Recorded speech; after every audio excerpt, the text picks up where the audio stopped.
Good day, Navsgain. Hello to all my zombie slaying friends out there. This is All Wood Part 2. If you haven't seen All Wood Part 1, check out my description for a link. And I appreciate you tuning in to watch this second iteration.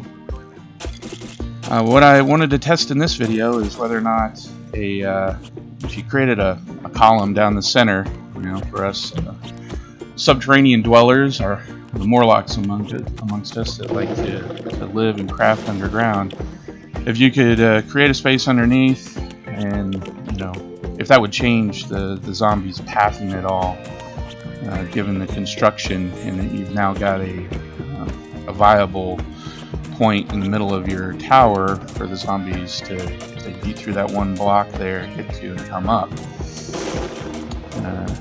In Alpha 16, spent a lot of time digging underground, setting up my crafting areas underground, and building structures so that defend against wandering hordes and screamers coming along, so that I could basically spend the nights in safety, in the safety of underground. As you can see here, I keep spawning them on top of me. It took me a little while to figure out that the reason why the zombies were spawning on top of me is my pointer is pointed at the bars, not at the ground out in front of me. So it's not because I wanted to have 25 cheerleaders on top of me. It was just my kind of ignorance in this creative world. So I'm still learning all the controls and how to control zombies and the environment and stuff. But as you saw, the zombie pathing didn't change. They just kept running, up and down the ramp, spawned them on top of me again. They didn't go after the supporting tower because there's a ladder in the middle of it. They just kept doing what they're doing. But I did find that whenever you get off of the bars, they come right after your tower, and then they go into mess everything up mode, as they're programmed to do. So while the tower is viable when a horde is upon you, there's still some problems if you're downstairs. So crafting downstairs is probably not realistic. If you were downstairs and a wandering horde came, if they detect you, they're going to come right after the center tower. By the time you get up, they might be through. So maybe if you had it made out of steel, you might be able to survive it. But it's just right now it's not a viable option. The point of this is, can you build this out of wood, survive the first few horde nights?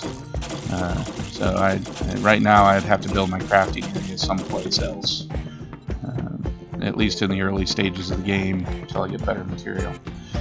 So what I wanted to test out next was the pole defense. You've probably seen Cage or Games for Kicks or Grand Spartan and some of the other YouTubers out there. They use poles to build their defenses, so they can use melee to get through the poles. Dogs can't get through an Alpha 16. Zombies couldn't get through an Alpha 16.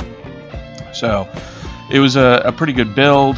You combine that with some spikes, it made it pretty survivable underground. So I wanted to see if that rung true here with the cage defense. So just regular wood poles, so easy to craft, something you can do early on. Problem with the poles are that they don't join in the corners very well. The bars did the same thing, but you could it wasn't as obvious. Once you pasted the bars on from the outside facing the other direction, you really couldn't tell unless you looked really close. But here you'll see that with the poles, you end up with this gap on some of the corners, and you got to go in and fill those in. So I did poles all the way around. I redid my bars on top. Again, that's a vulture defense. So in case the vultures show up, you want to make sure you got your top cover and you got ability to shoot them. You don't have to open the hatch every time. Vultures don't seem to attack structures right now, so let's hope that stays the same. So these builds are viable. If vultures start attacking structures to get to you, then that might really change how we have to do construction and later on traps. I also used a plate just as a note for the center column. That's going back to why I did a plate, and I wanted to have the column down the center, but I also wanted to make sure I had some support up, so the plate is occupying the other block there, and that's how I'm able to get the wood bars to stick, because they are supported. All right, gotta do some house cleaning here. Finish putting up the bars on the outside. Get this structure ready. I didn't add any new spikes. I didn't try and take anybody on with just arrows, really. It was more, this is testing the zombie mechanics and their pathing and how the structure works when you use different kinds of concepts for protection here. Again, still, you got to use the bars to close in the corners, but the poles, yeah, that's, again, pretty simple early stage build. And now you can see here, I finally figured out, well, hey, if I open the door and point out into the field, I can spawn zombies not on top of me. So for this first test, I really, what kills this or makes this is spiders. So I spawned in spider zombies. In a toothy structure I've built in Alpha 17, spider zombies are able to jump right in. It's usually not a big deal because you only have one or two that come in. Everybody gangs up on them, kills them off pretty quick, and then you go back to defending the boundaries. But I wanted to make sure spider zombies couldn't jump through these holes here. And right here you can see they jump to hit, they fall down, not a big deal. None of them are able to come in. But whenever I was backing away, fear of being hit as they were falling, they would then change their path and come after the bottom of the tower. So again, you got to stay on those bars on the lip if you want to keep from the zombies attacking the tower.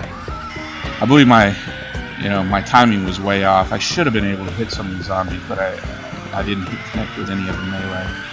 And I thought maybe the door, look at those leapfrogging fools there. I thought maybe the door was preventing them from jumping through the bars, so I moved them over to the side. And just to see if where I just had straight bars, if they could come through and see if I could do a better job at hitting them. And I couldn't. So it just,